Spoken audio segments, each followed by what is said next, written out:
Allohga shukr 10 mingta подписчик, живой подписчикlar keldi, prosmotrlarimiz ham oshdi, aktivlar ham yaxshi. Targetni yoqqandan keyin viloyatga timmiy dastavkalarimiz shaharga ham chiqib turibdi.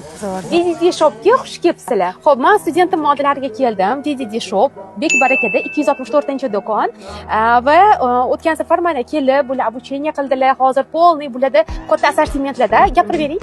Вечерний hozir mana yangi kelgan rosa ko'p assortimentlarni olib kelib qo'yganmiz. Bugun yana поступлениyalar bo'ladi. Hammasi Bishkek, Xitoy fabrichniy mollarimiz, koftalarimizdan ham assortimentlarimiz bor.